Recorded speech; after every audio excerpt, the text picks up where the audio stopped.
Tardes. Vamos a presentar ahora el módulo número 7 sobre lenguajes sensibles al contexto y lenguajes recursivos.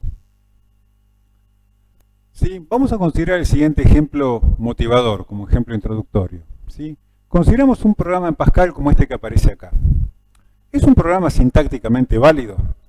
Nosotros podemos analizarlo, ¿sí? cuál es el contenido de este texto, y realizar de alguna manera una tarea similar a la que hace un compilador. Podemos analizar que el programa comienza con la palabra program, tiene declaraciones de variables, la cantidad de begins y la cantidad de ends es equilibrada, ¿sí? Pero puede aparecer algún error, algún símbolo que haga que el programa no sea compilable, ¿sí? O sea que la definición de sintácticamente válido involucra todo un conjunto de programas para los cuales yo siempre puedo dar una respuesta sobre si el programa es correcto, es compilable o no compilable. Si el programa se puede ejecutar y resuelve un problema en particular, ya es una cuestión aparte, ¿sí? En principio lo que vamos a analizar es qué significa esta noción de sintácticamente correcto, ¿sí? A nivel intuitivo. Imaginemos que yo tengo un programa en Pascal similar al anterior, pero bueno, hay un error, hay una cierta palabra, la palabra then, que en lugar de la n, al final nos equivocamos y escribimos una m. Nosotros esperamos que el compilador de Pascal, en un caso como este, nos indique aquí hay un error, esta palabra debe corregirse, them, por la palabra then. ¿Sí? O sea que este programa no es sintácticamente válido. Lo que acabamos de hacer manualmente es similar o en forma intuitiva a la tarea que realiza un compilador de lenguaje Pascal. ¿Sí? El compilador siempre controla que un programa sea válido, ¿sí? que esté redactado de manera correcta, y los lenguajes de programación, en cierto sentido, se los puede pensar como lenguajes formales, ¿sí? Como los que estamos estudiando en esta materia, solo que son mucho más complejos en su formulación.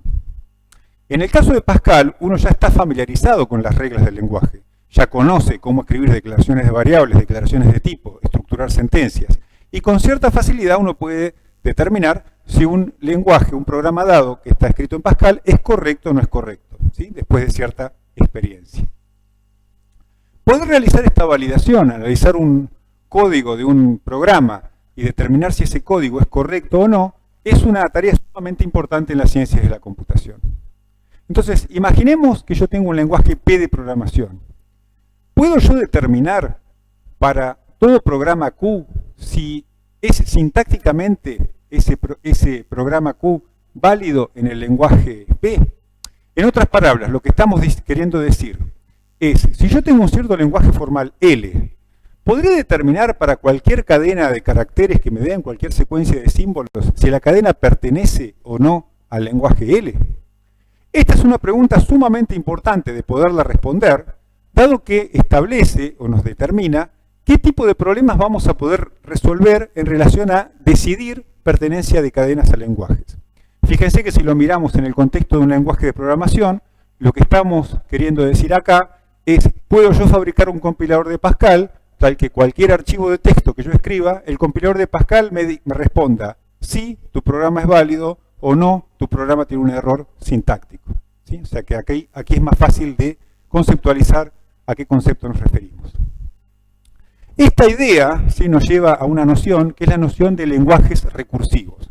La recursividad es una herramienta de programación, es una estrategia de resolución de problemas, que ya la hemos abordado en resolución de problemas y algoritmos, y es un concepto matemático importante. A nivel de lenguajes formales, la palabra recursivo se usa con otro sentido. Vamos a decir que un lenguaje L es recursivo si existe un algoritmo para determinar para toda palabra W, ¿sí?, que yo pueda escribir en un alfabeto, en el alfabeto que utilicé para definir las cadenas de L, si esa palabra W pertenece a L o no pertenece. En consecuencia, si imaginamos como L al conjunto de todos los programas en Pascal, y imaginamos a W como un archivo de texto cualquiera, lo que estamos queriendo indicar acá es la pregunta. Yo tomo el archivo de texto W, se lo doy a un algoritmo asociado al compilador de Pascal, y el compilador de Pascal siempre me puede responder si W es código Pascal válido, compilable, o W tiene un error sintáctico, y por lo tanto no pertenece al conjunto L de programas posibles, compilables en lenguaje Pascal. ¿Sí? O sea que la definición de lenguaje recursivo involucra básicamente un proceso de decisión, donde yo siempre puedo determinar si la respuesta es sí o no. Se puede demostrar que todas las gramáticas que son sensibles al contexto, es decir, de tipo 1, van a ser tales que el lenguaje asociado a ellas es recursivo. En otras palabras, podemos garantizar que si yo tengo una gramática de tipo 1, ¿sí?, voy a poder siempre tener un algoritmo que me responda si una cadena cualquiera pertenece a un lenguaje o no. El resultado también es extrapolable a los tipos 2 y tipo 3, ¿sí?, porque como vamos a ver, el requisito que vamos a utilizar acá para demostrar que esto se cumple para las gramáticas de tipo 1 es básicamente el formato que tienen las reglas de producción, ¿sí?, el hecho de que el lado izquierdo sea menor o igual a longitud al lado derecho. La demostración va a ser constructiva, ¿sí? Supongamos que tenemos una gramática de tipo 1G, que tiene no terminales, terminales, símbolo de arranque y reglas de producción. Podemos considerar como caso singular la cadena vacía. Si yo tengo la cadena vacía perteneciente al lenguaje asociado a mi gramática, eso va a suceder únicamente cuando haya una regla que me diga de ese derivo cadena vacía. En consecuencia, yo tengo un algoritmo para determinar si la cadena vacía pertenece al lenguaje asociado a mi gramática, ¿sí? Es muy sencillo, simplemente tengo que ver si esta regla de producción está presente o no. Ahora, imaginemos que la cadena vacía la sacamos del análisis. Yo remuevo la regla de producción que genera la cadena vacía y lo que me queda es un conjunto de reglas de producción P, ¿sí?, P', donde saqué esta regla, que sigue satisfaciendo las restricciones de las gramáticas sensibles al contexto, ¿sí? Recordamos que la satisfacción básica o el requisito básico que estamos pidiendo en las reglas que son sensibles al contexto, ¿sí?, es que si la regla tiene el formato, ¿sí?, de alfa derivo beta, ¿sí?, la longitud de alfa va a ser menor o igual a la longitud que tenga beta, ¿sí? O sea que esto es lo que vamos a pedir básicamente a las reglas que tengamos sensibles al contexto. Entonces yo quiero encontrar un modo de determinar si W pertenece al lenguaje asociado a la gramática G. ¿Cómo puedo hacer esto? Observando justamente este requisito que mencionamos antes. Se va a cumplir siempre esta característica. La longitud de alfa va a ser menor o igual a la longitud de beta para todas las reglas de alfa derivo beta. Informalmente esto significa ¿qué cosa? Que cada vez que yo aplico una derivación, las cadenas que voy obteniendo, cuando yo reemplazo alfa por beta y aplico esta regla, la longitud de lo que derivo o es igual a lo que tenía antes o es más grande. O sea que necesariamente las cadenas que voy derivando en distintos pasos van siendo cada vez cadenas que tienen mayor cantidad de símbolos, ¿sí? Si lo pensamos en un ejemplo, imaginemos que yo aplico reglas de producción de una gramática sensible al contexto. Tengo una regla que me dice de x0 puedo derivar ax1 bc, y acá aplicando alguna otra regla puedes derivar esto, y aplicando otra regla puedes derivar esto. Y lo que va a pasar es que en cada paso, la cantidad de elementos que yo tengo derivados como paso intermedio van a ser siempre iguales o mayores en longitud a los que tenía antes. ¿Por qué? Por el formato que tienen mis reglas. Esto me lleva al siguiente análisis. Supongamos que la longitud de la cadena W es un valor K. Yo puedo generar en forma exhaustiva, es decir, abarcando todas las derivaciones posibles, todas las cadenas C, tal que C tenga longitud menor o igual a K. ¿Y cómo puedo hacer eso? Lo puedo hacer en un proceso de círculos concéntricos, ¿sí? Imaginemos que yo tengo un círculo inicial θ0, en donde yo tengo el símbolo de arranque de una gramática. Yo lo que voy a hacer es, a partir de θ0, ver todas las cadenas que puedo derivar en un paso de mi gramática. Y ese conjunto lo voy a llamar θ1. A partir de θ1 voy a ver las cadenas que puedo derivar en un paso más. Ese conjunto va a ser θ2. Y eso lo voy a seguir repitiendo, ¿sí?, hasta un cierto tope m. Ahora, ¿hasta cuándo voy a repetir el proceso? Tiene que ser un proceso finito, porque si no, no voy a tener un algoritmo. Yo estoy queriendo asegurar que siempre puedo responder por sí o por no, para saber si una cadena pertenece o no a una gramática sensible al contexto, ¿sí? Eso es lo que queremos responder. Si yo realizo este proceso incremental, vamos a ver que en algún momento me voy a dar cuenta si es imposible generar la cadena W que yo estoy buscando. Entonces, vamos a volver al planteo, a la pregunta que queremos responder, es si los lenguajes sensibles al contexto son o no recursivos. Asumimos que eliminamos la derivación de la cadena vacía, sea W una cadena formada por terminales cuya longitud es menor o igual a K. Y supongamos que yo considero θm el conjunto de cadenas que yo puedo derivar de θm-1 del conjunto anterior por aplicación de una única regla de producción, tal que las cadenas que yo derivo tienen una longitud menor o igual a K, ¿sí? Recordemos que K es la longitud máxima que yo quiero considerar posible para mi cadena W. Entonces, lo que yo voy a hacer es lo siguiente. Voy a asumir que el conjunto θ0 tiene un símbolo de arranque S, y voy a suponer también que cada vez que construyo un conjunto θm, esto parece complicado, pero vamos a ver que no lo es tanto a partir del ejemplo que vamos a mostrar después, θm lo voy a construir a partir del conjunto θ que tenía anteriormente derivado, uniendo todas las derivaciones que puedo obtener a partir de los elementos que existen en θm-1. Yo tengo cadenas que he derivado en θm-1 y a cada una de esas cadenas les aplico una regla de producción si es que puedo hacerlo. Al aplicar la regla de producción, la partecita llamada alfa la voy a reemplazar por una partecita llamada beta. ¿Y cuándo voy a añadir esa partecita que derivo gamma 1, beta, gamma 2? Cuando la longitud sea menor o igual a K.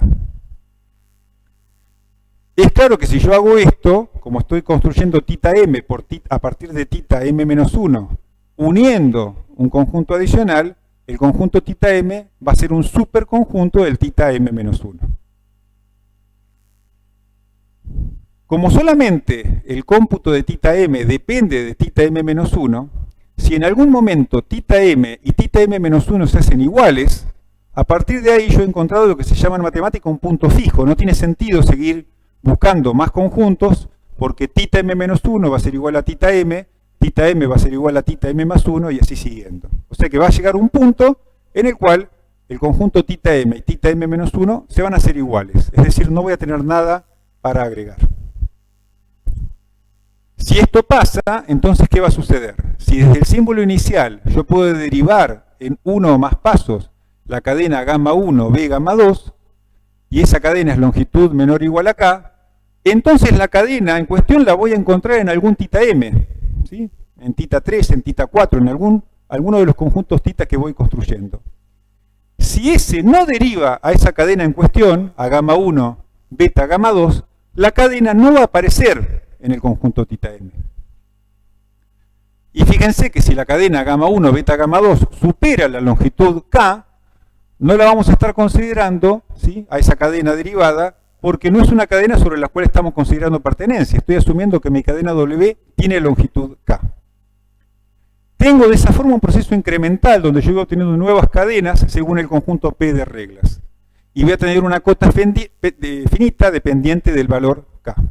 Voy a llegar a θm igual a θm-1 cuando todas las cadenas de longitud menor o igual a K hayan sido generadas. En virtud de lo cual, yo voy a poder concluir entonces que los lenguajes sensibles al contexto son recursivos. Yo siempre puedo hacer funcionar este algoritmo para analizar cuestiones de pertenencia. Como siempre sucede, en un ejemplo se ven más claramente los conceptos teóricos muchas veces. Entonces tenemos acá una gramática que es sensible al contexto, para la cual queremos ver una determinada cadena, A, B, A, C, y queremos saber si pertenece al lenguaje asociado a la gramática G. Entonces, este algoritmo basado en los conjuntos concéntricos θ0, θ1, θ2, etc., funcionaría de la manera siguiente. Yo voy a arrancar con θ0 teniendo únicamente el símbolo de arranque de la gramática, ¿sí? En θ0 tenemos el símbolo S. Yo estoy buscando la cadena ABAC. Entonces, a partir del símbolo S, yo me fijo qué elementos puedo derivar en un único paso. De S en un único paso puedo derivar este lado izquierdo, ASBC, o ABC. Por lo tanto, cuando calcule θ1 va a ser igual a θ0 unido a las cosas que yo puedo derivar en un paso, que son estas dos cadenas. Cuando calcule θ2, voy a volver a mirar las reglas de producción que tenía antes y voy a fijarme qué reglas puedo aplicar a partir del conjunto θ1. El conjunto θ1 es este que tengo acá, y las reglas que puedo aplicar me generan estas cadenitas que aparecen acá. Hay otras cadenas que yo puedo derivar usando las reglas de producción de la gramática y el conjunto θ1, pero la longitud de las mismas supera el valor 4. y yo estoy buscando una cadena de longitud 4, por lo tanto, estas cadenas no las considero, porque únicamente me van a llevar a cadenas cada vez más grandes, con lo cual las cadenas que me quedan son estas que están acá. Calculo el valor de θ 3 siguiendo el mismo criterio, tomo como punto de referencia θ 2 y aplico un paso de derivación a partir de las cadenas que están acá y me fijo si puedo generar nuevos elementos, ¿sí? Hay un nuevo elemento que puedo generar que es ABC. Calculo el conjunto θ 4 y resulta ser que si miro las reglas de producción, cuando quiero derivar nuevas cadenas, o las cadenas se pasan del valor 4, por lo tanto no puedo generar nada, o las cadenas ya están en θ 3, ¿sí? No tengo nada nuevo para generar. O sea que θ 4 me queda igual al conjunto θ 3. Encontré la condición de terminación de mi algoritmo, y como la cadena ABAC no pertenece a θ 3, ¿sí? No pertenece tampoco a θ 4, que es el punto de corte, yo puedo asegurar que esta cadena no pertenece al lenguaje asociado a la gramática G. Tengo en consecuencia un algoritmo que me sirve para cualquier gramática sensible al contexto. Cualquier gramática de tipo 1, donde se cumpla la condición de que el lado izquierdo de una regla es menor o igual en longitud al lado derecho, va a satisfacer el cumplimiento de estas condiciones de generar conjuntos concéntricos a partir del símbolo de arranque que me permiten definir pertenencia, ¿sí? En consecuencia, lo que estamos viendo es que todos los lenguajes sensibles al contexto son lenguajes recursivos. Yo siempre puedo decidir para una cadena cualquiera si la cadena pertenece al lenguaje o no pertenece a él.